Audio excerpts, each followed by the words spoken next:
Buenos días primero. La clase de hoy está destinada a dar un poco la última parte ya de lo que es esquizofrenia. La idea es que ustedes a la hora ya han leído también un poquito más y demás. Así que si se quieren sacar algunas dudas respecto al material bibliográfico, algo que hablamos en las clases y demás. ¿Alguien quiere preguntar algo primero antes de arranquemos con el tema?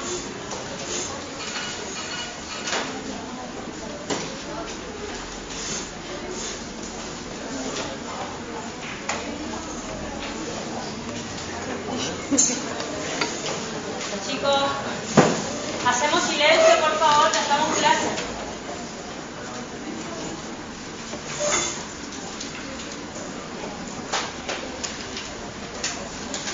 Antes de empezar a cobrar,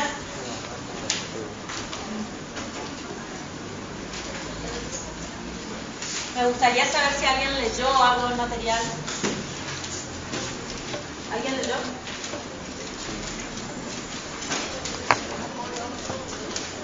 ¿Se entendió todo? Repito, ¿alguna duda? El parcial ya es dentro de poquito, así que por eso insisto. De hecho ya no tenemos más clases de paso hasta la tercera clase sobre este tema. La idea es que hoy pregunten lo que no entendieron, lo que no quedó claro. Sí. Hay de lectura que muestra un poco de detalle. La principal lectura, la lectura complementaria de debate, eso lo que hace es para que ustedes entiendan. Hoy vamos a hablar un poquitito de las líneas teóricas que explican esto de la teología de la esquizofrenia. Patterson indaga sobre una de estas principalmente, que es la línea sistémica. Para que nos diga el examen necesitamos que lean y estudien, no solo leer, la obligatoria. Para el día del examen final sí sería bueno si pueden leer, por ejemplo, esta bibliografía. No está mal si vos la lees, por supuesto, y si nosotros preguntamos un punto de teoría de la esquizofrenia, que solemos preguntar habitualmente, que es lo que vamos a hablar hoy, y vos desarrollás los debates, está muy bien, está muy completo. No está mal, ¿me entendés? Pero si es por cuestión de qué tenés que saber sí o sí, la obligatoria para el parcial. ¿Sí? ¿Iba a querer preguntar? No, claro, no, porque también te pone escuela francesa, dice tal y tal cosa sobre la paranoia y... ¿Y te saca la duda?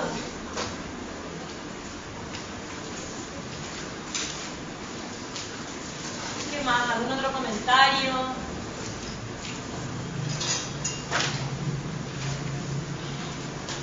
Bueno, vamos a arrancar con este tema hoy. Nos quedó un poquito por tratar, que un poco lo empezamos a tocar el otro día, así que algunas cosas pueden que las repitamos y demás, pero para dejarlas claras. Primero, lo último que dimos en la última clase, recuerdan que fueron los modos de inicio, ¿se acuerdan o no? Nosotros le dijimos que hay 4 modos de inicio, como para hacer un repaso y retomar con eso. ¿Alguien se acuerda cuáles eran? Lenta y progresiva. Lenta y progresiva. ¿Qué pasa en la lenta progresiva entonces? Por si no quedó claro, por ahí nos ahondamos mucho en algunos ejemplos, para que quede bien claro en líneas generales. Se habla de que el sujeto ya tiene ciertas características de la llamada personalidad prepsicótica, ¿sí? En donde vale la aclaración, si hablamos de un punto de vista psicoanalítico, de base está que la persona tiene que tener la estructura psicótica, ¿sí? O sea, requisito indispensable para que se dé la esquizofrenia desde un punto de vista psicoanalítico, que la persona tenga una personalidad, una estructura psicótica. En base a esa estructura psicótica se da el inicio de la enfermedad progresivamente.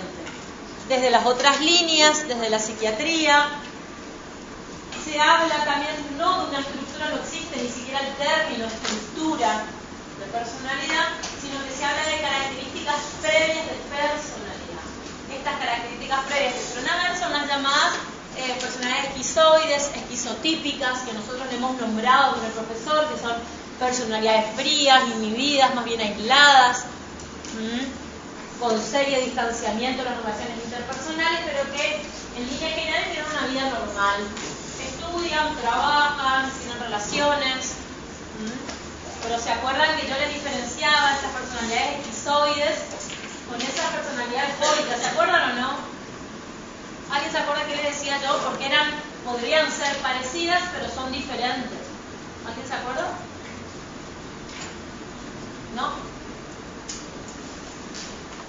Porque el fóbico tiene ganas de las relaciones sexuales y no se anima, y el esquizoide no le interesa, y si tiene que hacerlo por alguna motivación propia, va a hacerlo, no tiene problema. Perfecto. ¿Cómo es tu nombre? Mariana. Perfecto, Mariana. Justamente, ¿en qué se parecen entonces? Que ambos, cuando los vemos, tienen dificultad para insertarse, para relacionarse. A ambos los vemos con distanciamiento social. No obstante, la razón por la cual ambos tienen distanciamiento, como decía Mariana, es absolutamente diferente. Unos tienen tanto deseo en relacionarse y demás que se sienten observados, criticados. Después, cuando hagamos fobia, vamos a ver un poquito más de cómo son esas características. En líneas generales son esas.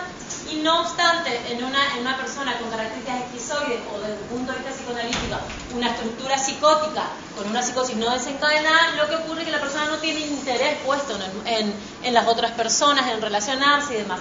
No siente placer por la pura cuestión relacional. Si tiene relaciones sociales es con algún fin utilitario.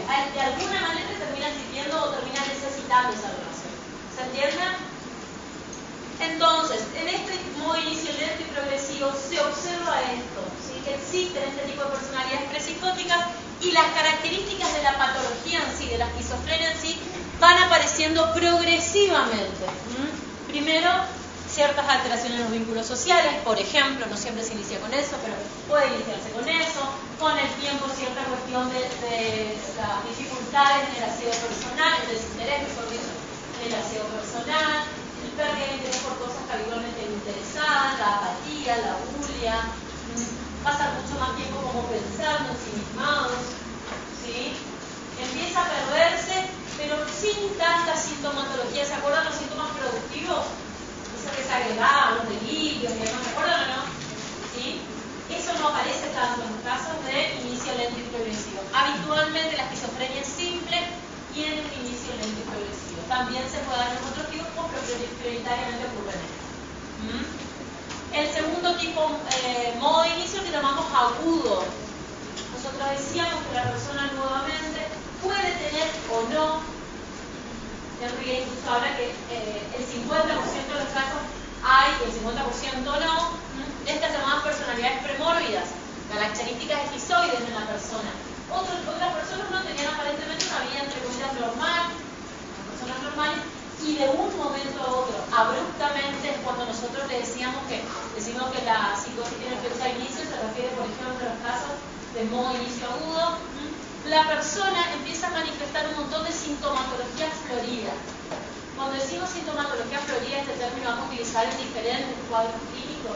Nos referimos que diferentes síntomas se dan como su máximo apogeo en un mismo momento. Es florido, se nota mucho, se resalta, se diferencia. El modo cíclico también es similar al agudo porque aparece de esta manera, pero cíclico porque se va dando por brotes. A diferencia del agudo, que puede que se inicie con un brote, lleve un tiempo y después la enfermedad se estabilice, entre comillas, priorizándose los síntomas negativos. En el cíclico ocurre que tiene la persona periodos, donde vuelve a tener estos brotes de mucha sintomatología florida, como decíamos, y periodos donde todo pareciera como que aparentemente la familia nos dice se curó o está mejor, y en realidad está en ese periodo donde no hay sintomatología florida, pero hay mucha sintomatología negativa habitualmente, ¿sí? Y el último es ese que le llamamos, que se llama monosintomático, que hace alusión a un síntoma preponderante, pero muy marcado y muy desadaptativo a nivel social, ¿sí? Damos el ejemplo también de crímenes, casos donde matan a personas que habitualmente no mostraban ninguna característica agresiva de este nivel, ¿sí? O personas que se escapan de la casa, o personas que se suicidan, alguna de estas características bien bizarras, bien marcadas y llamativas, que no pasan desapercibidas, ¿sí? Y a partir de ahí se empieza a producir el deterioro. En todos estos casos estamos hablando de esquizofrenia, es decir, la persona no vuelve a ser quien era. En el otro día cuando nos preguntaban de cura y demás, que nosotros yo le decía una pregunta interesante, pues hay libros escritos sobre esto, digamos, que de alguna manera se puede hablar de tratamiento, de estabilización, de mejoras adaptativas, pero no hablamos ni de volver a un estado anterior, ni de que eso vuelva a un estado mejor tampoco. Algún nivel de disfuncionalidad o cuestión desadaptativa queda en el sujeto, en algunos casos mucho más y en otros menos, dependiendo de los tratamientos, dependiendo de la condición familiar, dependiendo de si el diagnóstico fue precoz o fue un diagnóstico tardío. Algunos de los síntomas, yo les armé otra manera de presentarles los síntomas, más clínica, no tan teórica como les muestra el libro. Esto es para que ustedes entiendan, es explicativo. Por supuesto que para la hora de estudiar, esto es solo un PowerPoint, la hora de estudiar nos guiamos por el libro. Yo les incluí en diferentes grupos.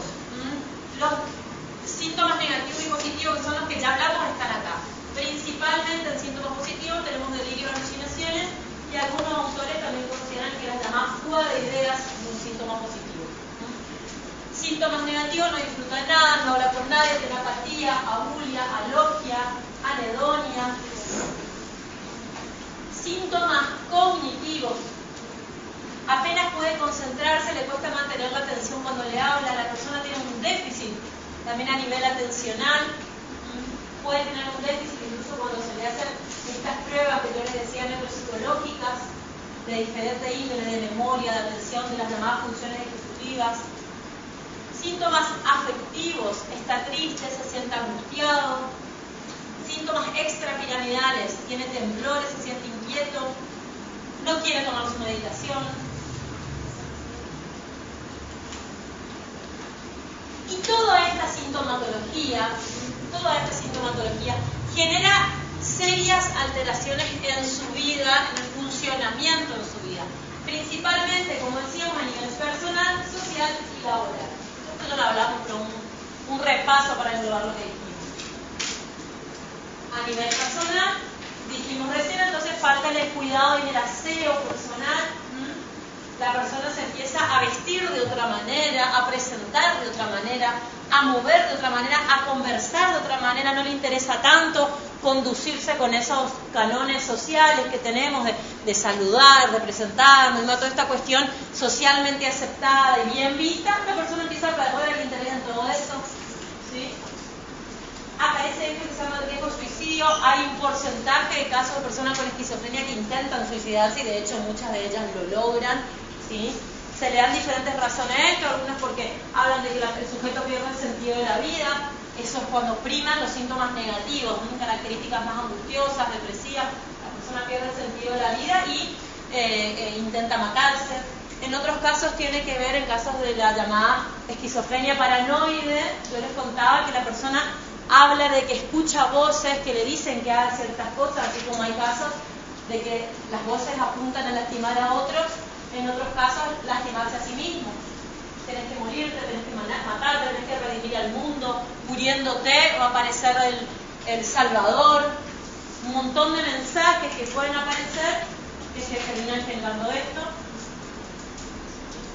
A nivel social, la familia habla de un deterioro significativo, distanciamiento con la familia, con los vínculos de la pareja. Aparentemente no le motiva estar con nadie ni con nada. Busca permanentemente el encierro, se quedan en su habitación. Pueden estar horas mirando para un mismo sector o como pensando, aislados, separados. Y a nivel laboral, por supuesto, junto con esto, así como pierden el interés hacia la familia y hacia la relación, por supuesto que también hacia el trabajo. Pueden estar en situaciones, hemos hablado que muchas veces el factor desencadenante de la enfermedad. ¿Ustedes se acuerdan cuando daban factor desencadenante, dieron los factores desencadenantes, constitutivos y demás, no? ¿Sí? Las series complementarias, ¿no dieron? Sí. ¿Cómo lo miran? En las series complementarias, ¿recuerdan o no que hay un factor desencadenante, sí? Pero que hay algo antes, ¿o no? Los hereditarios. La estructura. Perfecto. El psicoanálisis, el que desarrolla hasta las series complementarias, nos habla de que hay cosas que le anteceden al sujeto. para que algo se considere un factor desencadenante es porque tiene que haber ciertas cosas anteriores que hicieron que eso sea un factor desencadenante. El dicho, llevándolo a algo concreto y práctico, el dicho, la gota que rebalsa el vaso, para que una gotita rebalse un vaso, ¿tiene que haber 1.000.000 de otras gotas en un vaso o no? ¿Con una sola puede rebalsar el vaso? ¿Qué les parece? Un montón de gotas. Tiene que haber una cantidad determinada de gotas para que una sola gotita haga que rebalse. Eso quiere decir un factor desencadenante. Hay cuestiones previas que anteceden, y hoy vamos a estudiar que desde las líneas que estudian la esquizofrenia tienen que ver con teorías bioquímicas, teorías, llamamos el biotipo, el psicotipo, genéticas hereditarias, otras teorías psicológicas y de todo tipo, que tienen que ver con la edad, con el sexo, un montón de cosas que anteceden al sujeto para que una situación particular funcione como factor desencadenante. Un factor desencadenante puede ser una situación laboral estresante, por ejemplo, pero no es que entonces el estrés laboral genera esquizofrenia. Es que un montón de cuestiones previas sumadas a una situación estresante, significativa para el sujeto, puede desencadenar esto. Entonces una persona que previamente se interesaba muchísimo por su trabajo, estaba muy cerca y demás, a partir de esto, directamente se le imposibilita estudiar o trabajar. Esto estamos hablando, por supuesto, de la enfermedad en crudo. Con el tiempo existen tratamientos y demás, dependiendo, otra vez lo que decíamos, la contención del sujeto, el tipo de tratamiento, la constancia de su tratamiento, el momento en que se diagnostique la enfermedad, que la persona va a poder ser un poco más reinsertada o menos reinsertada. ¿Sí? Los cuadros clínicos ya hablamos un poco el otro día. Me interesa saber si quedaron dudas o no, si alguien quiere hacer alguna pregunta respecto a esto, si no avanzo a las teorías directamente. ¿Qué tipos de esquizofrenia teníamos? Cuéntenme.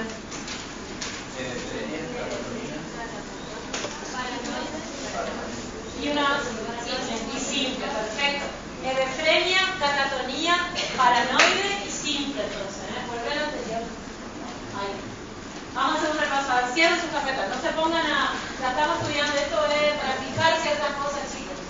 Si nos interesa que resalten y cambien acá, si ustedes vayan fijando. Si nosotros decíamos hebefrenia, ¿alguien se acuerda cuál era el principal sistema afectado? La afectividad, muy bien. El sistema afectado social de los afectos. Sistema anímico. ¿Cuál es cuando decimos que está afectado? ¿Por qué la persona no tiene afectividad? ¿No siente nada?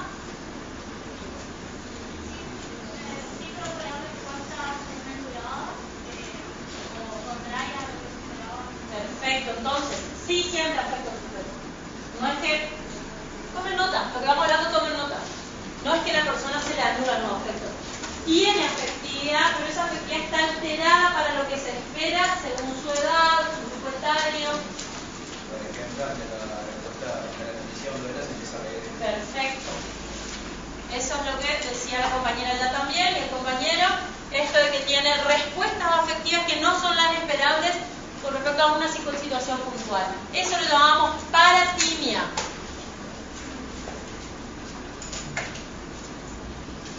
Hace alusión a algo paralelo a eso, ¿entienden?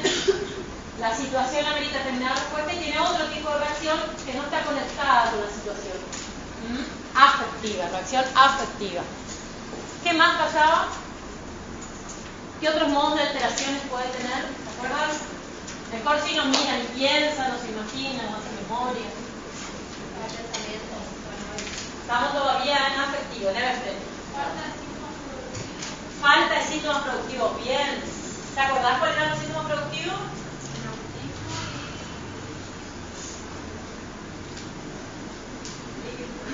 Las alucinaciones. Delirio y alucinaciones incluido depende de cada autor. Acá vamos a hablar de autismo y alucinaciones. Pero falta de síntomas productivos, es decir, no aparecen tantos síntomas, no es lo más común en estos casos. Cuestiones delirantes incluso no son comunes. ¿Qué más? ¿Por qué estaba afectado? Las neotimias también. Neotimias, ¿te acordás que era eso? Las nuevas serían los... Emociones nuevas, diferentes, incluso difíciles para comprender para las demás personas. Y que fuera la rigidez también esto de que se expresa siempre de la misma manera. Bien. Por ejemplo, personas que se ríen, en estos casos, un tipo de sintomatología es la risa permanente, la risa estereotipada, se dice. Y la persona ante cualquier reacción siempre reacciona riéndose en situaciones humorísticas o graciosas y en situaciones que no lo son.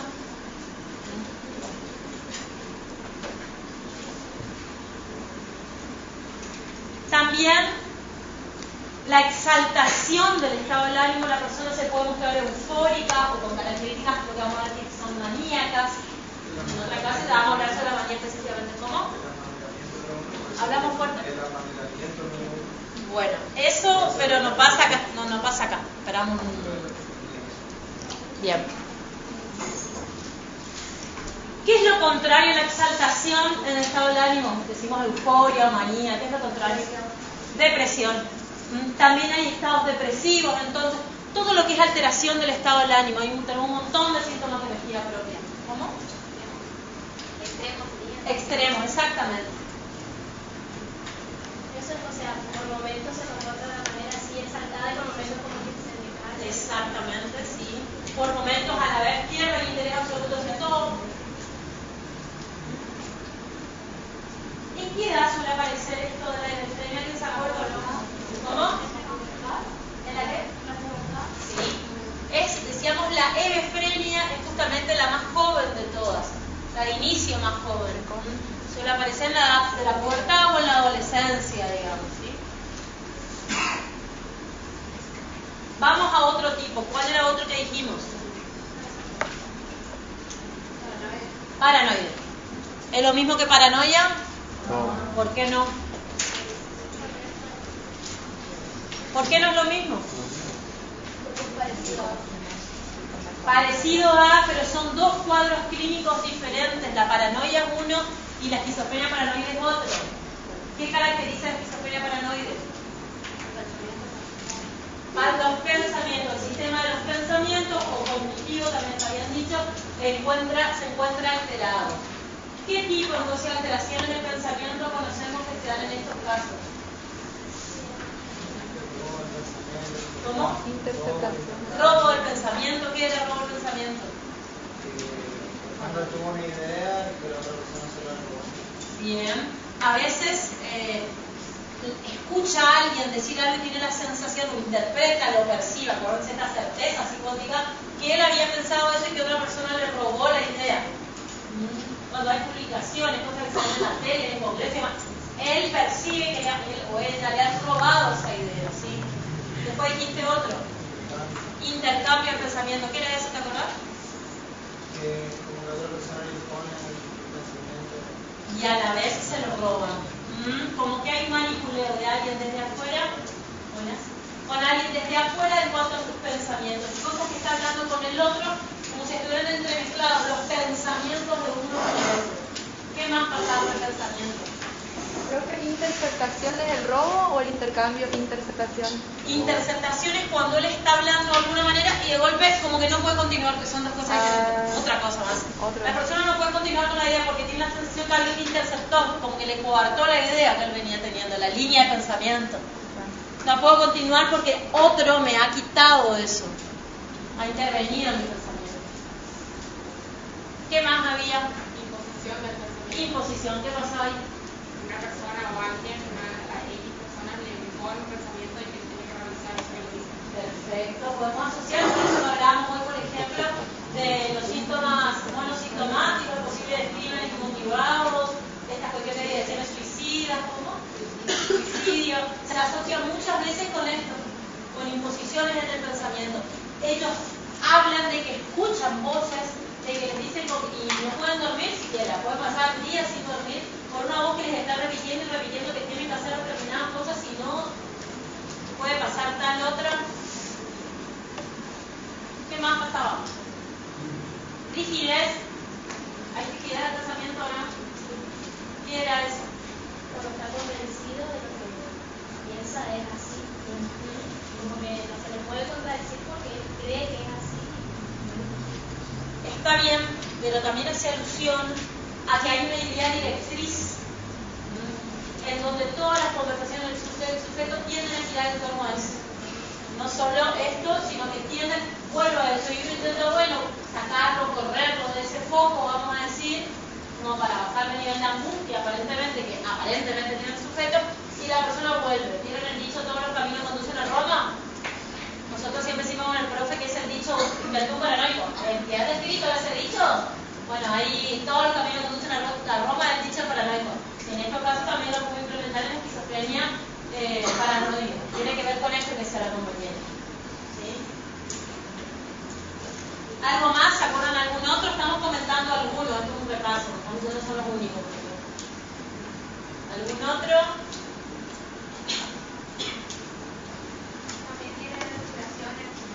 Alucinaciones, pueden haber alucinaciones, sí, en estos casos, exactamente. Delirios. ¿De qué tipo? ¿Alguien se acuerda? ¿Cómo? Delirios de grandeza, pueden haber, por supuesto que sí. Relacionados casualmente con lo que está pasando en la actualidad. Bien, decíamos que la idea delirante tiene el contenido. No tanto la forma, sino el contenido suele tener que ver con cuestiones de la actualidad. ¿Se acuerdan que nombrábamos el otro día? Sería Néstor Kirchner, sería Maradona, cuestiones bien actuales, digamos, no tanto Napoleón, probablemente Jesucristo, como decíamos en otra época. El contenido tiene que ver con la actualidad, sí.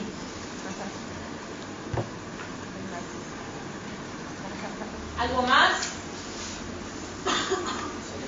Entraría también en alucinaciones auditivas. Bien. Las alucinaciones auditivas tienen que ver con esto.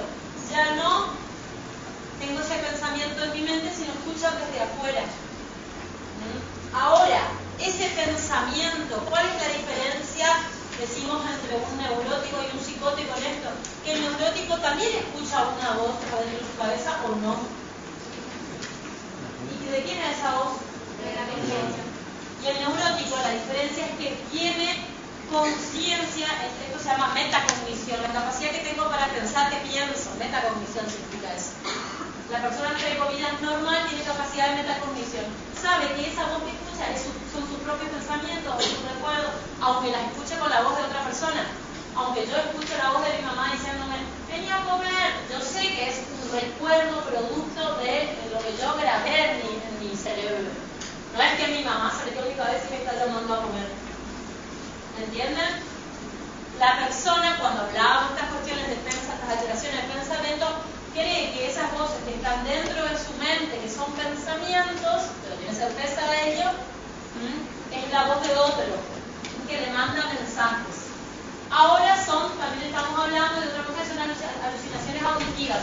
Voces desde afuera que escuchan y que personas que están con ellos no las escuchan. Cosas que ven que son mucho menos comunes, pero también ocurren. Cuestiones anestésicas, los pacientes habitualmente el término que dicen es que me pinchan o siente que se le mueven ciertos órganos del lugar, que alguien le quitó el corazón, que le puso otra cosa.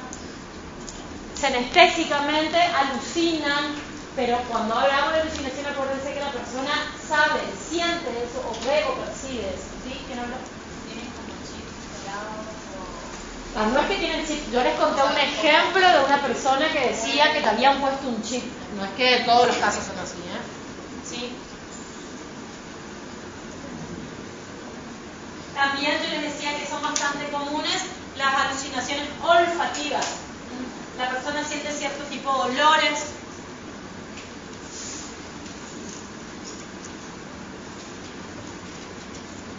Vamos a ver que esto ocurre también en otros casos. Cuando hablamos de epilepsia, van a ver que también antes del brote epiléptico se habla, los epilépticos muchas veces comentan que sienten un olor a rosas previo a la crisis epiléptica. Se repite. Cuestión que las demás personas rodean no la sienten, la perciben, o sea, no es que la perciben. También es que lo siente como si su vida fuera narrada por un narrador. Eso tiene que ver con una alucinación auditiva. Porque fíjate que hablan de un narrador, un otro que lo está narrando. ¿Sí? Y como que va incluso, ellos hablan de que me va indicando qué tengo que hacer, no solo narra descriptivamente, sino que precede a lo que va a pasar. Como una crónica o una muerte anunciada, algo así. ¿Qué otro tipo de esquizofrenia tenemos? Bien, esquizofrenia catatónica. ¿Qué ocurre acá? ¿Cuál es el principal sistema afectado? Sistema motor. Motriz, psicomotriz decimos entonces. Psicomotriz, acuérdense, no solo motriz. O con nativo motriz, dice el autor. Hace alusión a la voluntad también. ¿Qué pasaba acá? Acá aparece esto que decíamos hoy, los manierismos. ¿Qué era eso? ¿Te acordás o no? Movimientos exagerados, amanerados, ¿sí? Hipoaulia también, ¿sí? ¿Qué más? Oposicionismo y negativismo. Bien, ¿cómo se daba? ¿Te acordás o no? Y, o sea, digamos, todo lo que dice es la contra, digamos. Totalmente. Más en conducta, la respuesta en conducta, no tanto en palabras. Que puede darse también en palabras. ¿Cómo? Y, por ejemplo, se dice me voy al baño y se va a otro lado, por ejemplo. Sí, sí. Me voy no. Le indican, andate al lugar, tiene una conducta contraria, permanentemente. Pero sí mostrando afectividad ni de enojo ni demás. Acá, los psicomotores. ¿Qué más? Aparte de entonces dijimos negativismo, manierismo. Ecopraxia. Ecopraxia, ¿qué era eso? Imitación de movimiento. Perfecto, ecopraxia. Se imitan los movimientos que está haciendo la persona que está delante, por ejemplo. Bien. ¿Qué más? El lenguaje también era Ecolalia. Bien. La imitación o la repetición del lenguaje.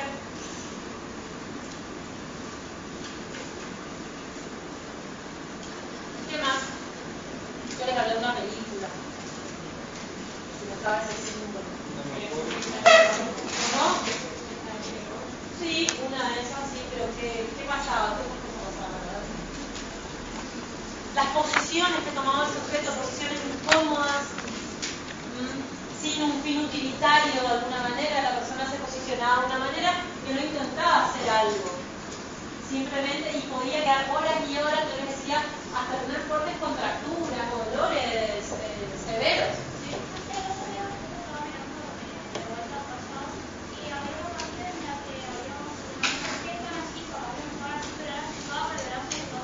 Ajá. Ese es el síntoma. No significa, así sea, exactamente. No significa que sea una esquizofrenia catatónica, porque yo les decía el otro día, hay otras patologías donde hay sintomatología catatónica. ¿Entienden? Entonces se dicen síntomas catatónicos, se dice cuando se habla de esas otras patologías, por ejemplo. Pero eso sería lo que estamos hablando acá. Uno de los síntomas de la catatonía, no porque le digamos a una persona que está en esa posición que hizo la compañera, vamos a decir, entonces tiene una esquizofrenia catatónica. Es un síntoma.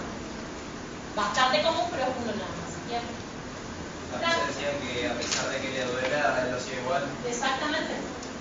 Aparentemente se habla de que no hay una conciencia del dolor porque está afectado esto, y la idea directriz, otra vez, fíjense que en una decíamos la idea directriz era afectiva, la rigidez de afectividad, en otra era la rigidez del pensamiento, acá la rigidez de las alteraciones psicomotoras. La persona está rígida de una sola manera, y otras veces no está rígida, sino al contrario. Hay una hiperexcitación de la persona en determinado movimiento, y puede estar, este movimiento que yo estoy haciendo, puede estar horas haciendo un mismo movimiento sin un fin utilitario. No lo está haciendo porque se está soplando, que tiene calor, pues no. Lo está haciendo, los de afuera no entendemos por qué lo hace. Y puede estar mucho tiempo así, hasta generar mucho desgaste. ¿Qué otros síntomas también aparecen acá? Alteración en el lenguaje. Perfecto, alteración en el lenguaje. Una ya dijimos, ¿sí? Otras tienen que ver, esto no hablamos tanto, por ejemplo, a mí me tocó escuchar la entrevista de una persona que tenía otra vez una idea directriz en el lenguaje. El término era, vino al doctor, yo observaba una entrevista psiquiátrica, doctor, entonces sentó adelante, hola doctor tanto, el doctor tanto, el ginecólogo tanto, me dio tanto, porque me fui al doctor y el doctor, y asociación de ideas bizarras, una asociación de ideas, la otra persona está enfrente, sabe que vino al doctor por la pregunta, sabe que vino al doctor y tomó una de las palabras que fue doctor y empezó a asociar todo su lenguaje en torno a esa palabra. Muchas veces esas frases, esas palabras que dicen tienen un sentido, podemos entender el sentido de lo que dicen, pero no tienen una conexión lógica con el afuera. Y otras veces se generan palabras nuevas, neologismos, neolenguajes, utilizan términos, ocurre mucho en pacientes esquizofrénicos, que ellos inventan algunas palabras. Siento flagilalia. ¿Y qué es flagilalia? Flagilalia, y nos lo pueden explicar de otra manera, ellos crean algunos términos de cómo se sienten, por ejemplo, y nos lo ponen, pero ¿y qué sería? Y no tengo otra manera de explicarte lo que la flagilalia es. Creación de terminología nueva, por ejemplo. El pituto de García Belsunce,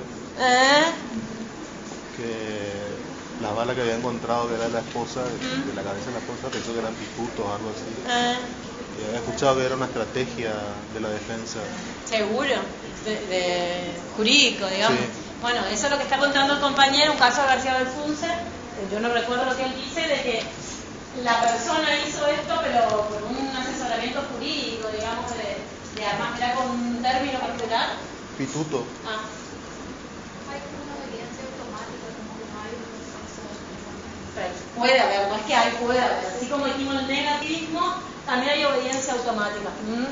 Sin intermediar, digamos, el procesamiento cognitivo. Simplemente la persona responde, casi compulsivamente pareciera. Soliloquio, perfecto, sí. Verborragia también. Y el cuarto tipo de esquizofrenia, esquizofrenia simple. Que es la que yo les dije que algunos autores no la ponen dentro de la clasificación. ¿En qué consiste la esquizofrenia simple? No hay ningún sistema afectado. ¿Cómo? No hay ningún sistema afectado. Específicamente, no es que no están afectados, pero no hay uno específicamente. Puede tener algunas alteraciones cognitivas, puede tener algunas alteraciones afectivas, puede tener algunas alteraciones motrices, pero generalmente no se da ninguna de una manera muy marcada, muy severa. ¿Qué es lo que se da de manera severa? Pero como es algo que es más grave que debería tener demencia. ¿Qué nombre va? Los sistemas negativos. Los síntomas negativos se dan de manera mucho más severa que en los otros casos. La apatía, la bulia, la logia, la anedonia, el distanciamiento afectivo, la falta de esto que decíamos hoy, que les nombraba como uno de los síntomas a nivel personal, la falta de cuidado, aseo, presencia personal. Y, como bien decía acá la compañera, lo que habitualmente ocurre con el tiempo es que lleva a la demencia. Es la que se termina demenciando casi en todos los casos. Y es la que habitualmente también tiene esta llamada personalidad psicótica. Casi en todos los casos ya se vieron ciertas características. Y lo que ocurre con el tiempo es que eso se agrava. Esas características de aislamiento y progresión con el tiempo se van agravando de manera lenta y progresiva. ¿Sí?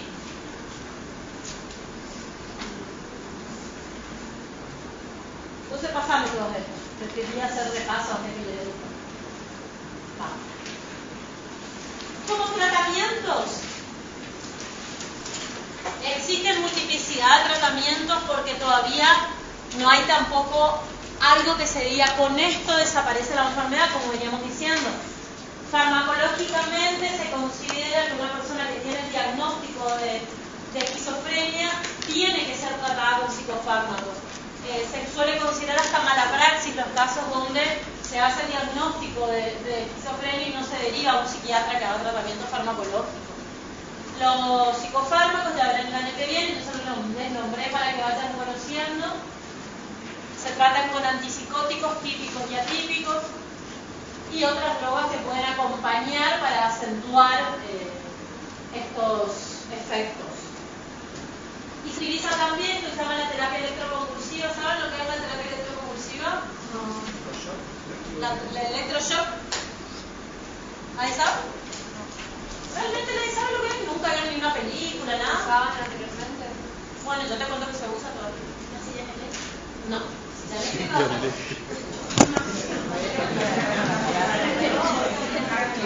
son descargas eléctricas que se le hacen al sujeto que se utilizaron en supremacía en el siglo XIX.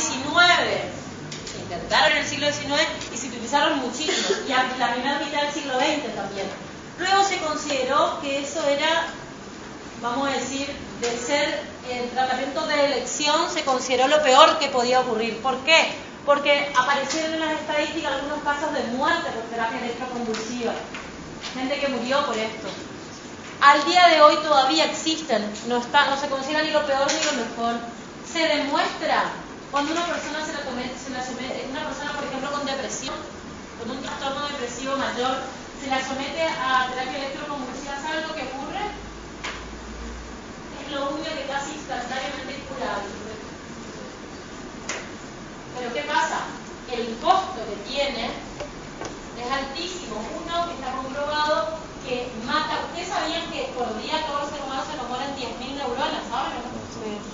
Con solo hecho de despertar se nos mueren 10.000 neuronas por día. De ahí en más, si ustedes fuman, si toman alcohol, si consumen sustancias electrizantes, si toman café, si toman mate, más todavía.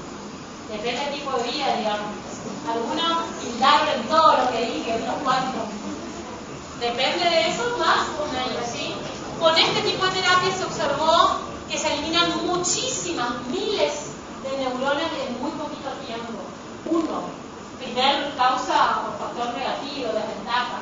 Y segunda, que hay gente que ha muerto en las terapias electroconvulsivas. Entonces, por supuesto que por más que, entre comillas, cure alguna patología como se llama depresión, no se lo considera un tratamiento de elección, porque si no vamos a llegar estadísticamente, tener un 50% de posibilidad de vivir. Ojalá te toque el 50% que viven. No podemos, ¿no es cierto?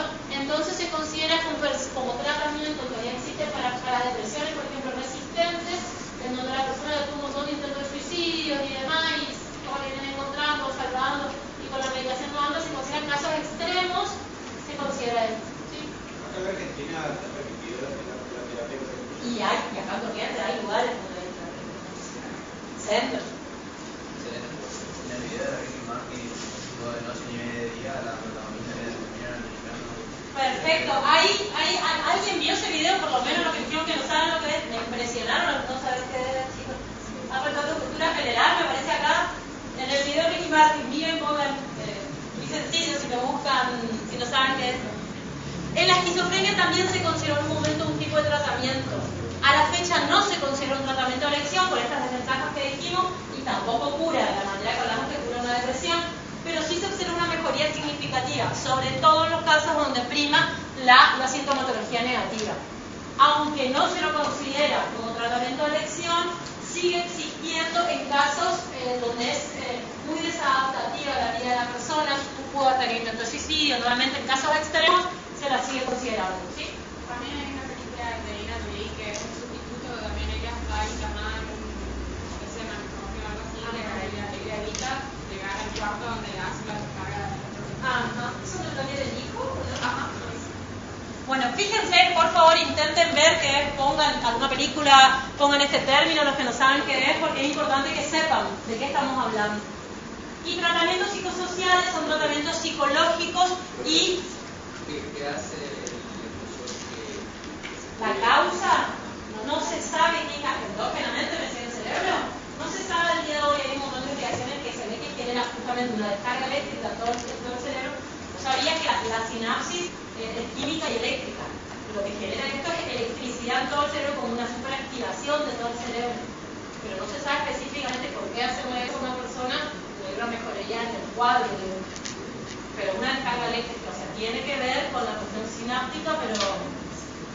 ¿Puede ser ocupado para corregir o olvidar cierto recuerdo o conducta? No sé si específicamente para eso, no es un síntoma propio, no es la amnesia, si es tu pregunta, que la amnesia, olvido de ciertas cuestiones. Por ejemplo, hacer olvidar al paciente cierta alucinación que tiene. Mira, tan selectivo, yo que sepa no lo es, no tan selectivo, habla de un mejoramiento, de ahí en más, no de olvido de lo anterior, sino de ahí en más mejoramiento. Más en el estado de ánimo, por eso les decía, funcionan a los pacientes que tienen más sintomatología negativa, que además quieren lo anímico, mejora el estado de ánimo, que es lo principalmente. Pero no te sé si está exactamente sí o no. Algo que no ocurre en realidad en estos momentos. Y cada vez que la persona se somete a esto, lo que yo les decía, es terrible la cantidad de neuronas que se mueren los sujetos. Y ustedes saben que hablamos de cuando se mueren, la muerte de la neurona es un proceso natural del ser humano. ¿Sí? Porque estamos diciendo por día, todos los sujetos se habla que en promedio 10.000 neuronas a todos se nos mueren por día, con el solo hecho de despertar. De ahí en más depende un montón de hábitos de vida. Entonces no es terrible que se mueran, pero acá estamos hablando de una cantidad excesiva de la que el sujeto no están preparados y la muerte neuronal genera primero desadaptación social, segundo deterioro neurocognitivo, tercero demencia. Entonces tiene un costo muy alto.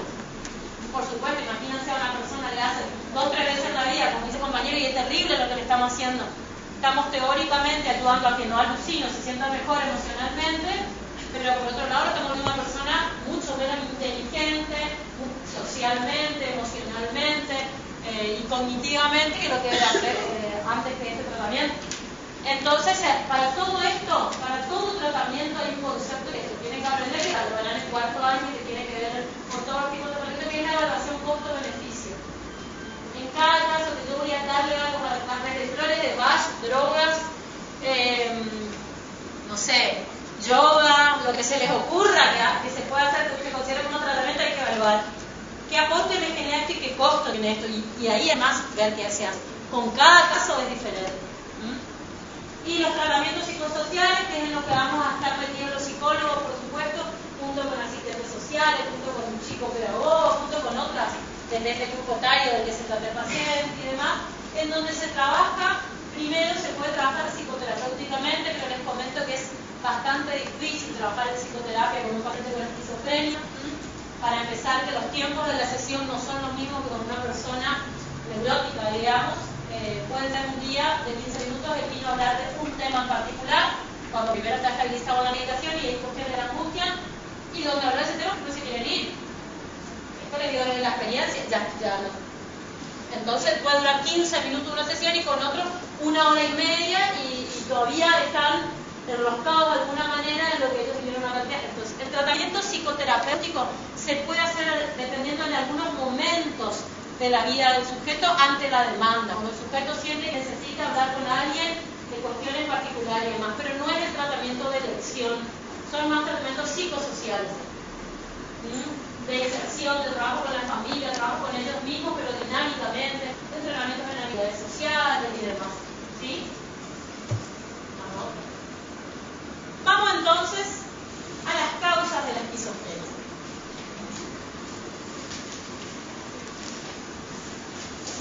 Ustedes ven con esta luz para atrás, ¿ven?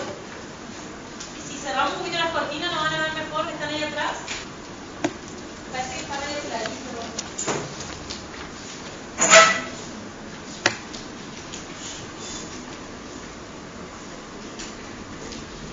¿Está un poquito mejor?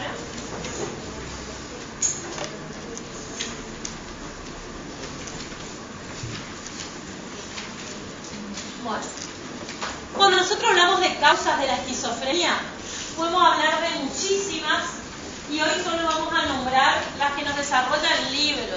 Yo les conté algunas que hay posteriores a la edición de este libro, pero las que principalmente nosotros queremos que sepan son las que vamos a estudiar acá, ¿sí? Primero las que hablan de herencia.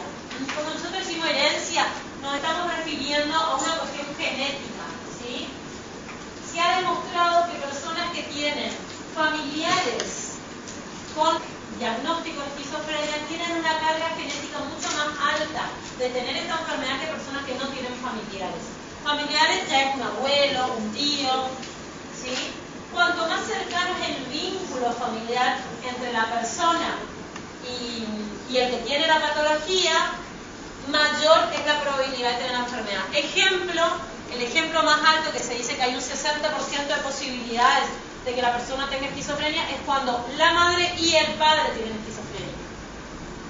Ese es el porcentaje más alto de posibilidades. Nunca se puede hablar de seguridad. Ahora con la cuestión del genoma humano y demás tenemos un montón de avances, pero todavía la esquizofrenia es uno de los temas que siguen siendo no imposibles de conocer, pero siguen siendo como grandes interrogantes en la ciencia, porque a veces se observan esas alteraciones a nivel genético y se espera que la persona entonces desarrolle una esquizofrenia y no ocurre esto. Y en otros casos no existe esa alteración a nivel genético y sin embargo aparece la esquizofrenia. Esto sigue siendo enigmática, ahí está la palabra que quiere decir. Sigue siendo enigmática, digamos, la esquizofrenia a nivel, incluso con los avances del genoma humano. ¿Qué pasa? Hay muchos desarrolladores que apuntaron durante mucho tiempo a que en realidad era una enfermedad de carga genética, hereditaria. ¿Pero qué pasó? surgieron otras líneas que dijeron, no, es cierto que eso se da, que es propio de familiares con esquizofrenia, terminan desarrollando una esquizofrenia. Pero eso no es porque sea hereditario o genético. En realidad le pusieron este nombre que creo que les puse por acá. Transmisión por convivencia. Como si fuera una herencia por convivencia, digamos. No una herencia genética. Sería por el caso habla de toda la parte de la introducción, hablamos de la madre, que genera un ambiente que se cree para el niño, que es lo que le da. Como que se mimetizaran. Esa es una de las líneas teóricas. Una de las líneas teóricas que apuntan más a explicaciones psicológicas y psicodinámicas dicen esto. El nombre específico es las madres esquizofrenizantes. Durante la década del 80 surgió este término de las madres esquizofrenizantes y su auge fue en la década del 90, hace no mucho, hace muy poco. ¿Y qué pasó? Se desarrolló mucho esto respecto a que madres con ciertas características simbióticas, esto que decía la compañera de no diferenciarse, ciertas características simbióticas donde se consideraba que el niño de alguna manera no podía considerarse ni diferenciarse, no podía ser esta cuestión del niño pequeño, la diferenciación yo no yo, desde ese momento partía el problema. Entonces la persona iba desarrollando progresivamente una esquizofrenia, sea que la madre tenga esquizofrenia o no, indiferente de eso. Eso ocurrió en la década del 90. A esta teoría salieron un montón de otros desarrolladores teóricos en contra y también profesionales que trabajaban en la clínica, porque se observó muchas familias con características, entre comillas, normales, de desarrollo normal, si podríamos hablar de normalidad, pero con un buen funcionamiento en las redes familiares, y que igual había pacientes con esquizofrenia. Entonces, no todas las madres de chicos con esquizofrenia tenían las mismas características, ¿sí? Entonces, así como surgió esta teoría de las madres esquizofrenizantes que ustedes están comentando, surgieron otras teorías que estuvieron absolutamente en contra de esto. Lo mismo ocurre acá. Hubieron muchas líneas que defendieron y defienden al día de hoy la carga genética y hereditaria de esquizofrenia, y otras que dicen, no, es cierto que hay una cuestión de contagio, pero una cuestión de contagio por el modelado. Aprendizaje por modelado, rever a la persona que se desarrolla de cierta manera y demás, como si el sujeto, vamos a decir, aprendiera, entre comillas, a ser esquizofrénico. ¿Sí? En el caso de las madres que trataban de una manera, por ejemplo, con el hijo y con el padre, y era otra cosa totalmente. Exactamente, sí. Sí. Otras teorías hicieron hincapié en la edad del sexo. Después, poniendo hipótesis y demás, que en varones o mujeres era más común esto, que en determinada edad o determinada. Lo que se terminó viendo con los diferentes estudios, se terminó concluyendo en algo común, que es lo que ya venimos diciendo. Que esto se da tanto en hombres como en mujeres, que no hay una estadística significativa, mayor o menor en uno de los dos sexos, y que la edad de inicio rondan entre los 15 y los 35 años, dependiendo del tipo de esquizofrenia. Lo que no significa, fíjense cómo yo les puse esto, entre los 60 y el 80% de los casos. O sea, entre el 60 y el 80% de los casos aparece entre los 15 y 35. ¿Qué quiere decir? Que entre un 20 y un 40% puede aparecer antes de los 15 o después de los 35. ¿Entiende, no? Vamos. Yo les puse ese dibujito acá, estoy buscando a ver qué les voy a poner, porque el otro día nosotros cuando nombramos a Kretschmer, ustedes dijeron que no lo estudiaron. ¿No lo estudiaron? No. Este autor, que es uno de los iniciadores del desarrollo en la psicología, desarrolla esto que se llama los biotipos.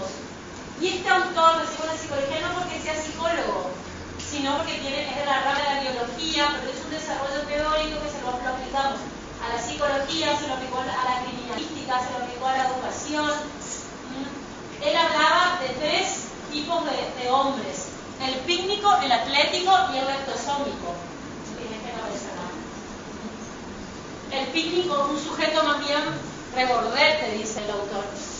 El atlético, un sujeto más con un cuerpo, el desarrollo está hecho principalmente con hombres, ¿vale? Un cuerpo más triangular de alguna manera, desarrollando más musculatura y demás naturalmente. Y el leptosómico es más bien un cuerpo lánguido, flaco, con determinadas características.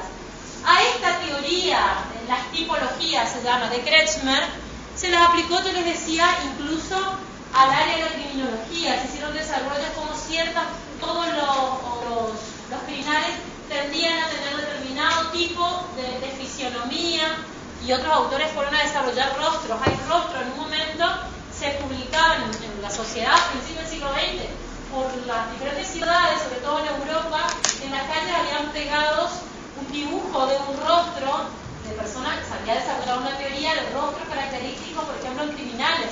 Entonces se pegaba y tener cuidado con las personas que respondan a esos rostros. Imagínense, personas que tengan los pómulos de cierta manera, los labios muy marcados, con unas cejas particulares, determinadas características fisionómicas que podrían indicar que el sujeto era peligroso. ¿Sí? Esto se aplicó a diferentes áreas de la ciencia, entre esas también a la psicología. Entre esos hombres que tomaron la teoría de Kretschmer dijeron que la característica del cuerpo del esquizofrénico era como leptosómico. ¿Sí? Eso en cuanto a lo que decimos el biotipo. Y los psicotipos, se dice, habla de características de personalidad, que esto es lo que ya estamos hablando hace un ratito, de estas características previas, el carácter esquizotímico, el carácter esquizotípico, esquizoide, estas características prepsicóticas de personalidad que ya estuvimos nombrando, que tienen que ver con esta inhibición, hipersensibilidad, retraimiento, inhibición, pero que todo eso esconde severas cargas de impulsividad y de agresividad. ¿Sí? Acá les puse esto que les comentaba, que es Henriette, que es muy importante desarrollador en nuestra línea, y que yo les diría, al que le interese leer como bibliografía complementaria, mi sugerencia personal es que antes que a Bateson lo lean el artículo de Henriette, que también aparece como complementario. Les va a ayudar a entender mucho, también es muy bueno el capítulo de Henriette que sobre ello. Y si no lo encuentran en su módulo, porque puede que hoy no esté, pues está ahí con el módulo principal, pidan una biblioteca, es muy bueno, de verdad les digo, para que vienen a entender bien el esquizofrénico. Y Henriette hablaba más de esto, de que las personalidades prepsicóticas no es que se hablen todos los pacientes con diagnóstico de esquizofrenia, sino que generalmente la mitad de los pacientes tienen alguna de estas características, la otra mitad no, son personalidades entre comillas normales.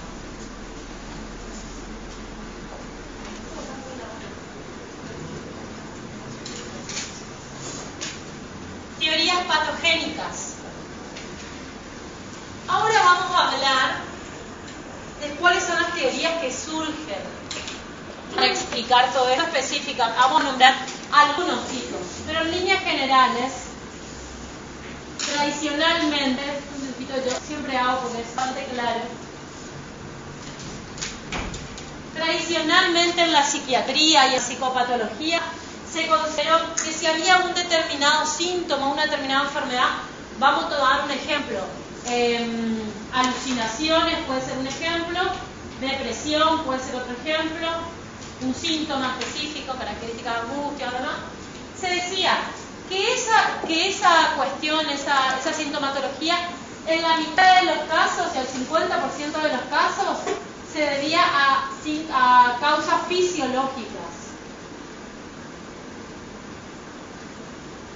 Yo le daba un ejemplo, hablando de alucinación, yo le decía, la fiebre puede generar alucinación. Hay otros cuadros confusionales que son por infecciones, que aparecen en la alucinación y son infecciones lo que está teniendo la persona. Nosotros, si nos quedamos solo en lo sintomatológico, creemos que la persona tiene un tipo de psicosis, en realidad tiene una infección terrible. Y el síntoma que apareció, alucinación. En depresión es lo mismo, que ya hablamos de eso, ¿se acuerdan? Depresiones de este tipo, las somatógenas, ¿se acuerdan o no? Cuando hablábamos de lo endógeno, lo psicógeno y lo somatógeno, decíamos que la persona puede aparecer con depresión, pero porque, por ejemplo, decíamos puede tener un tumor u otra cuestión. ¿Se acuerdan o no? Sí. Y el otro 50% de los casos se debía a causas psicológicas. Eso es lo que tradicionalmente se creyó, que es lo que yo les pongo acá. Adaptado a esto a la esquizofrenia sería: la mayoría de las líneas teóricas derivaban de una concepción más bien psicoanalítica, psicodinámica en general, o sea, de alteraciones a nivel intrapsíquico, causas psicológicas, y otras de lo que hablaba, ¿se acuerdan? Dijo que Krepelin, ¿se acuerdan? Esta pregunta de examen.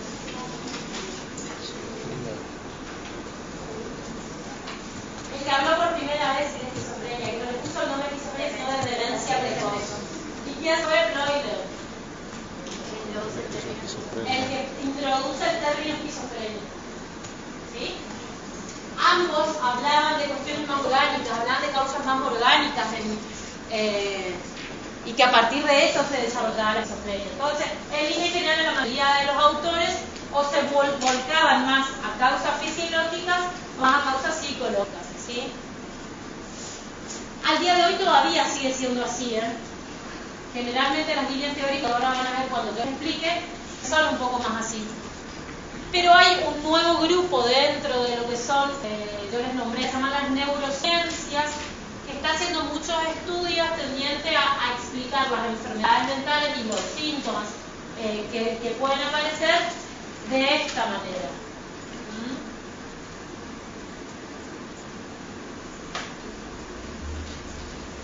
Entonces, ¿qué quiere decir eso?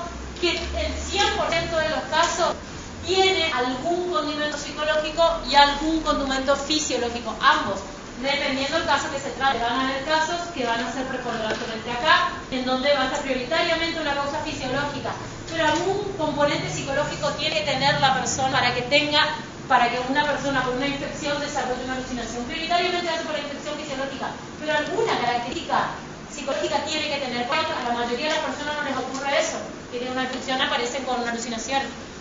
Entonces, en ese caso, algún movimiento psicológico tiene que tener. Y lo mismo acá. Una represión, por ejemplo, reactiva un duelo que fue un duelo en un primer momento, la pérdida de un ser querido, y se convirtió en una depresión. La persona no puede salir de eso. Por supuesto que principalmente psicológica, porque podemos entender, la comprendemos, que entró en esa depresión que se inició por la pérdida de un ser querido, pero alguna alteración a nivel fisiológico también tiene que ver para que se haya convertido en una depresión y no lo haya de superar como un duelo normal. ¿Entienden? Y van a haber puntos intermedios. ¿Se entendió esto? Esto es un desarrollo un poco más nuevo. Ya estamos en el siglo XXI, en la primera década del siglo XXI.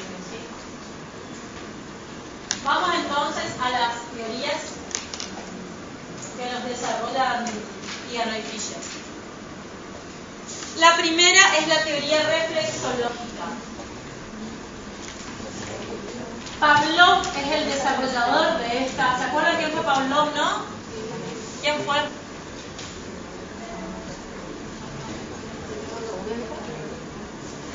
Como estudiante de psicología me tendría que responder, sí, chicos, están recontrabados la lectura.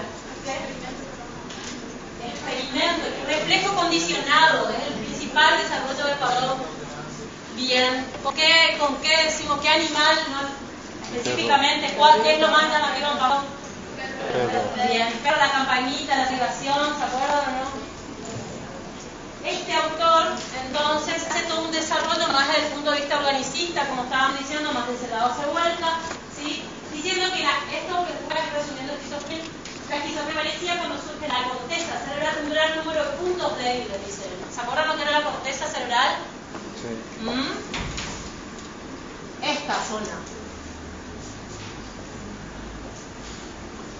Desintegrando y perdiendo la unidad funcional del sistema individual. Y asocia la esquizofrenia con la histeria, como si fuera una misma patología y que la histeria sería en menor medida y la esquizofrenia sería su mayor medida.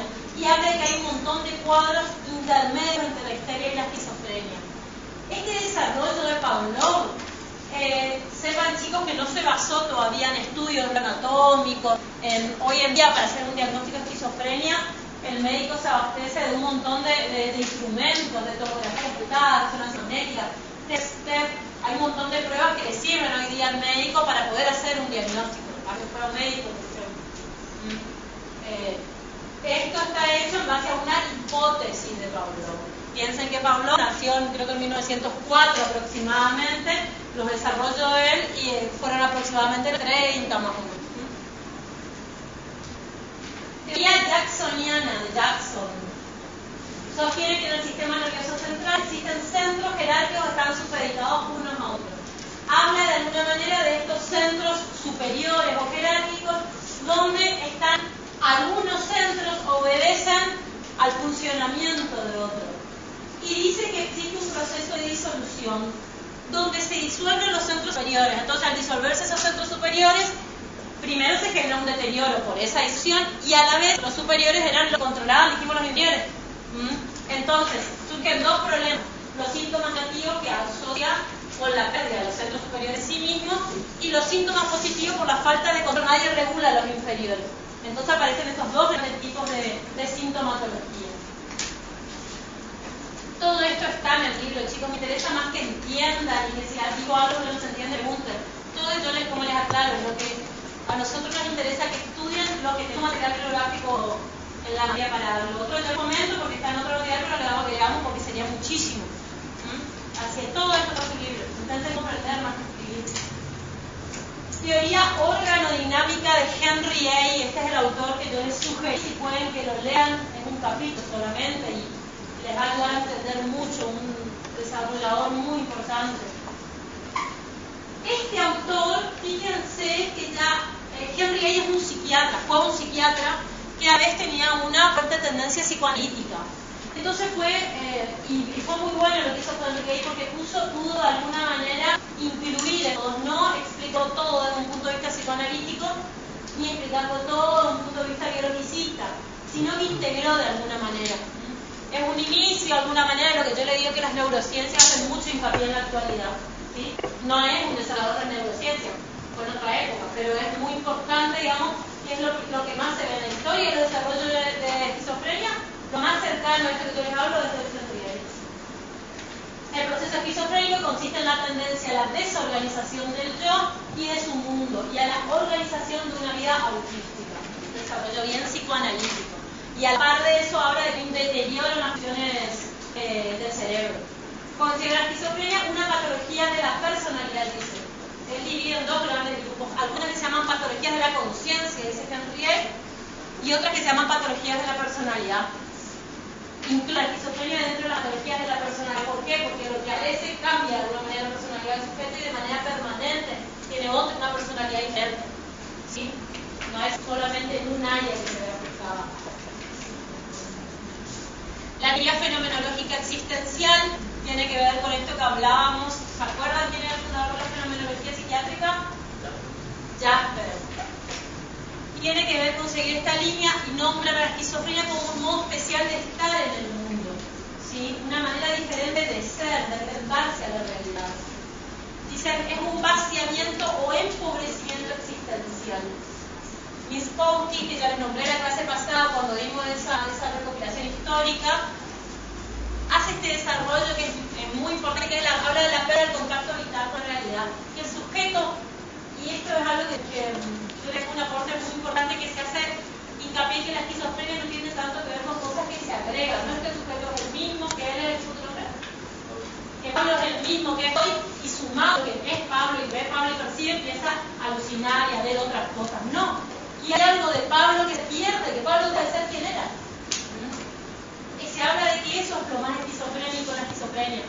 No tanto que empieza a vivir cosas nuevas, sino cosas que él hoy percibe y entiende de la realidad y modo de conectarse con el otro que hoy tiene, cuando a partir de que se inicia la esquizofrenia, Pablo empieza a ser diferente, empieza a contactarse con la realidad de una manera totalmente nueva y diferente de la que tuvo durante toda su vida. Y López Ibor, que es otro desarrollador muy importante, le pone un nombre a este modo nuevo de estar en el mundo, que es la disestesia. Hay un montón de desarrolladores de la fenomenología que hablan de la esquizofrenia. No Jasper, justamente.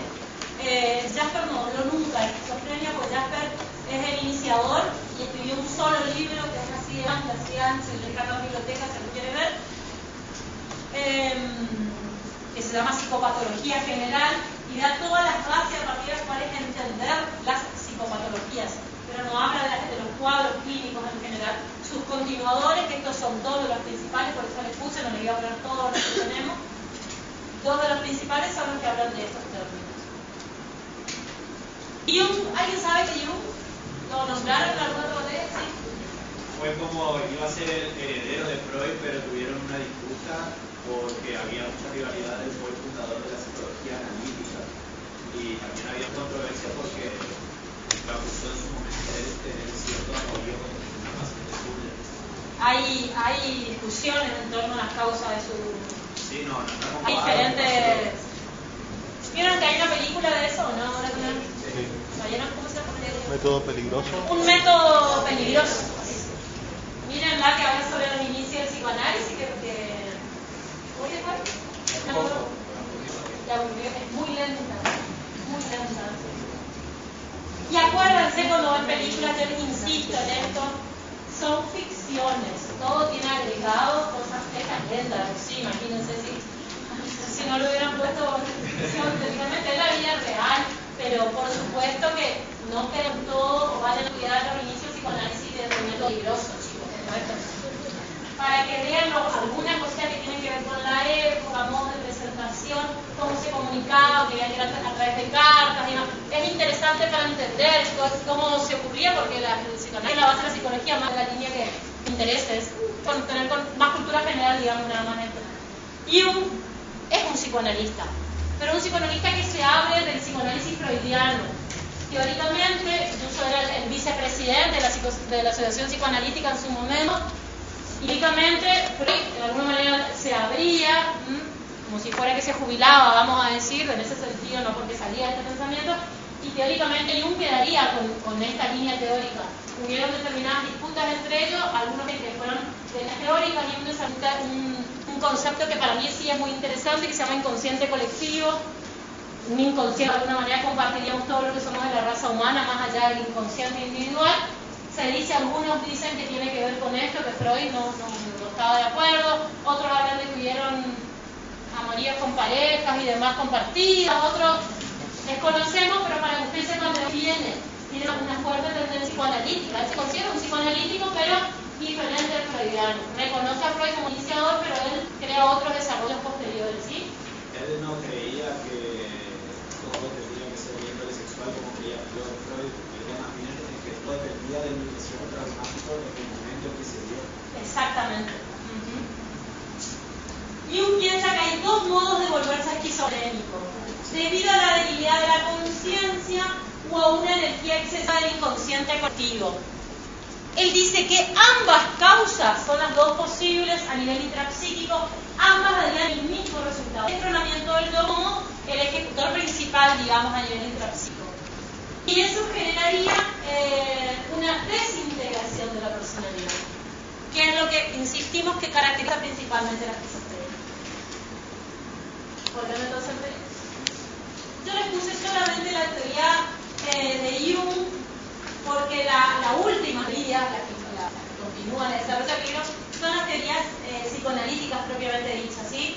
Que se inician con Freud, que ustedes han podido ver algo con el profesor, en el Yo y el Elliot, la pérdida de la realidad y demás, y ahora cuando veamos paranoia vamos a ver un poquito más todavía de eso, ¿sí? Así que la que tendrían que agregar a esta es la teoría psicoanalítica propiamente dicha, para que entiendan si quieren guiarse qué teorías son importantes que conozcan o que sepan. ¿Y la de Lacan? ¿Cómo? La de Lacan. Bueno, la de Lacan se considera como un seguidor de Freud, está dentro de la psicoanalítica propiamente dicha. ¿Cómo? No, por eso yo les digo, eso es el área de Freud, directamente encarga, ya les explicó teóricamente, ya dio una clase de eso. Igual en el texto aparece.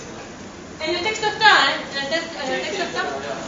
Por eso yo les dije, y él ya dio una clase específicamente de eso, y sumado a eso vamos a volver a ver cuando hablamos paranoia. Por eso les hago la aclaración que a esto, las líneas que faltan como las teorías principales, son a esta la teoría psicoanalítica, donde vamos principalmente, nos tomamos solamente dos. Ustedes sabrán que existen otras, existen las de Melanie Klein, las de Adler, existen otros desarrolladores psicoanalíticos, pero tomamos en esta cátedra Freud y Lacan, ¿sí? Si incluso cuando hacen sus apuntes quieren prestar atención, son las que tomamos en la cátedra.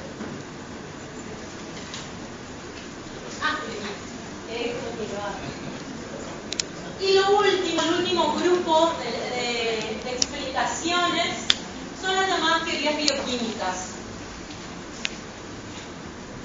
Las teorías bioquímicas, esta es la parte que desde mi perspectiva está muy incompleto el capítulo. ¿Por qué está incompleto? No porque esté mal hecho, sino porque hubieron muchos avances de la publicación del libro a la fecha. Es en lo que principalmente hubo muchos avances. ¿Por qué? Porque hoy día, como yo les decía, hay determinados estudios que permiten conocer otras cuestiones bioquímicas y estructurales del cerebro que cuando se describió este libro no lo había o no se sabía de alguna manera. Más allá de lo que nos plantea el libro, que ustedes ya lo leerán, prefiero decir de los avances que tienen que ver con esta época en la actualidad para que lo sepan, porque no lo van a encontrar ahí en ese texto. ¿Sí? Yo les había dicho que en la actualidad se habla principalmente de algunas alteraciones que son a nivel neuroanatómico, y les había nombrado que se hace alusión al ensanchamiento principal del tercer y cuarto ventrículo, en donde uno mira una imagen de una tomografía computada y se ve cómo se achican ciertas zonas del cerebro al esto ensancharse, ¿sí? Esta imagen que yo les cuento no se observa en todos los cerebros esquizofrénicos, solo en algunos. Por eso no podemos decir que es la causa, porque aunque observáramos en todos los casos, ¿cómo diríamos que eso no es la causa o no es una consecuencia de la enfermedad? ¿Cómo sabríamos? ¿Vieron que aparece por el huevo de la gallina? Digamos, estamos en lo mismo, ¿sí? Aunque se vieran todos los pacientes, no sabríamos si debido a ese ensanchamiento del ventrículo se genera esquizofrenia o la esquizofrenia que no se ensancha el ventrículo.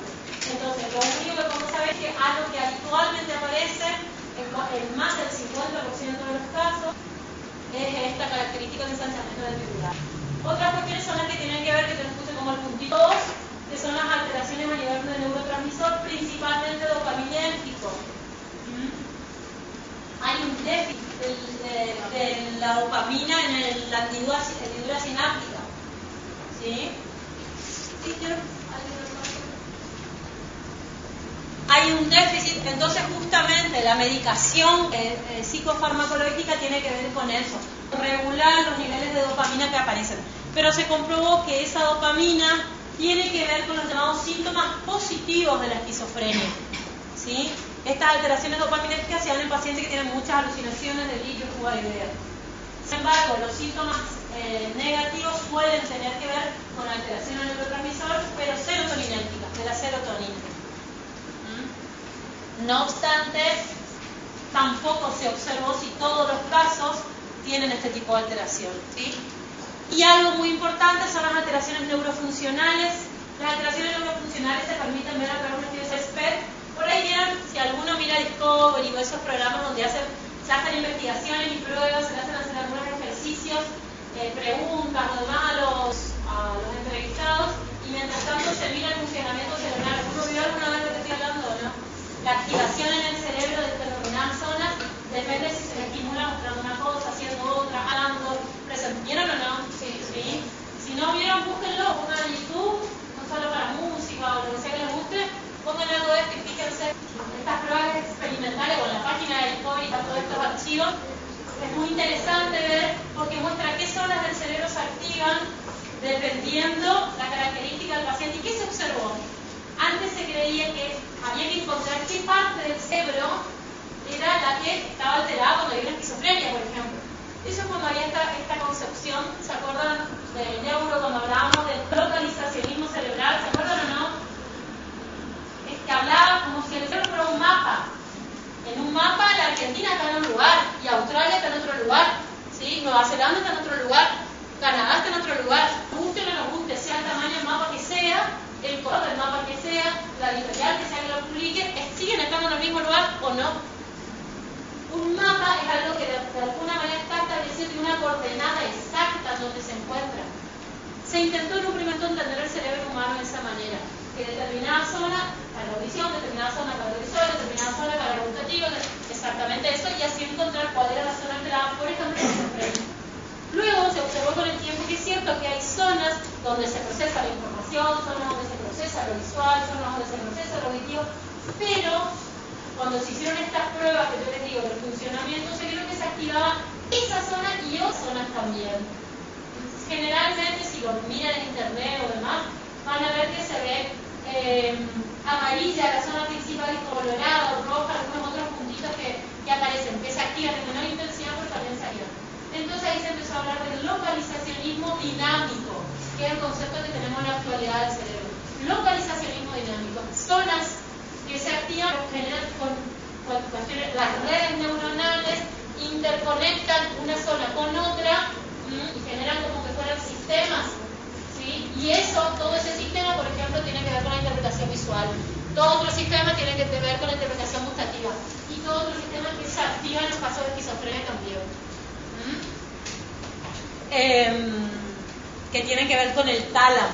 La interpretación tálamo-córtico-talámica se habla en relación a la esquizofrenia, que hay una alteración de este tipo.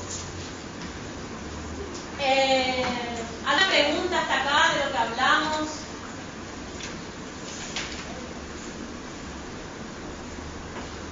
¿O algún comentario? ¿Alguien que quiera aportar algo?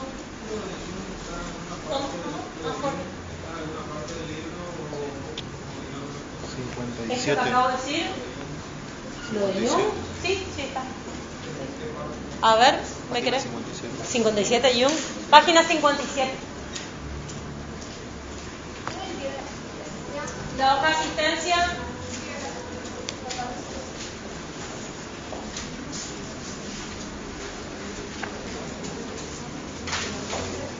Repito, ¿algún comentario? ¿Alguna pregunta? ¿Y John Rivier y Melanie Klein le pasamos de largo entonces? ¿Vamos a tomar únicamente Lacan y Freud? Mira, no es pasarle de largo, pero lo que más nos interesa es que entiendan qué es lo que dice Freud cuando explican la psicoanalítica. Freud y Lacan son los que nos interesa que sepan. Los otros, si vos podés estudiar y lo ponés como aporte, es bienvenido, digamos. Lo demás nunca está de más, justamente, ¿entendés? Si es sacado del texto. Pero lo básico que tenés que saber es Freud y Lacan, así sería. Le estaba respondiendo al compañero. Son desarrolladores que también por el psicoanálisis, que si cuando lo estudian pueden entender o sacar cuál es el concepto básico, mejor, pero los que tienen que saber sí o sí, no los únicos, pero los que tienen que saber sí o sí serían Freud y Lacan. Y la parte de fenomenología, Tampoco todos, la misma respuesta como yo digo. López Gibor y Minkowski son los dos que yo te nombro porque son los principales desarrolladores después de Jasper. Mientras que vos sepas la idea de la fenomenología y me nombre así estos dos, ya está. La misma posición. Chicos, yo les hago una aclaración. Cuando nosotros hablamos de esquizofrenia, la única parte que ustedes no tienen que estudiar es la parte del tratamiento. Creo que está. No sé qué página si quieren decirme, así ya anotan para que no se confundan. La parte de tratamiento no tienen que estudiar. Ustedes tienen en cuarto año. ¿Qué página? La página 107. No tienen que estudiar. Si lo quieren leer por conocimientos generales, bienvenido. Pero ustedes ya tienen en cuarto año en cuarto y quinto año las clínicas, que son para que ustedes sepan cómo se tratan las patologías. En esta materia es solo la parte de psicopatía. Hacemos mucho hincapié y preguntamos casi siempre, tanto para como final, por eso les aclaro. Las teorías preguntamos mucho, esto que vimos en esta clase hoy preguntamos mucho los tipos de esquizofrenia, las formas clínicas, preguntamos mucho la forma de inicio y preguntamos mucho los grandes tipos de síntomas. Hablamos de deficitario y productivo y se divide en un montón de grupos de síntomas. ¿Vieron eso o no?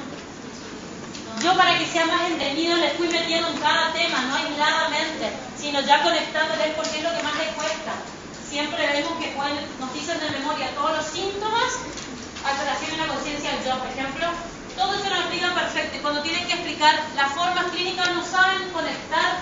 Yo por eso les hice más hincapié este año. Bien, antes explicaba todos los síntomas y después la forma clínica y que se la memorizan. Así, este año les di más integrado, porque en el libro tienen por separado.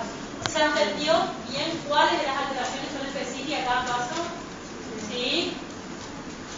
¿Cómo vas a preparar las casas de limón sin creer con casos o proyectos? Mira, no te sé responder porque todavía no lo hicimos. Siempre lo hacemos más cercano a la fecha, dependiendo de lo que vimos en la materia. Nunca es solo, nunca. Siempre es 2 o 3 preguntas teóricas y 2 o 3 casos clínicos. Les comentamos un caso brevemente y ustedes tendrían que dar un diagnóstico presuntivo, fundamentarlo, un diagnóstico diferencial y decir si la persona estaría en un momento de crisis o en un momento estable. Pero no sé decirle si, supongo que sí, siempre es nuestra metodología, por más que la hemos cambiado, pero supongo, no te puedo responder por la verdad, no lo hicimos ni lo hablamos, no te quiero decir con seguridad. Pero de que yo tengo una casa de 5 años se mueve el valor. salvo que este año Alfredo considere modificar, va a ser eso. ¿Alguna otra pregunta, chicos? Bien, estamos entonces por hoy. Asistencia, por favor. La clase que viene arrancamos con el texto. Escúchenme un segundito, por favor. Duelo y melancolía de Freud. Está especificado que tomo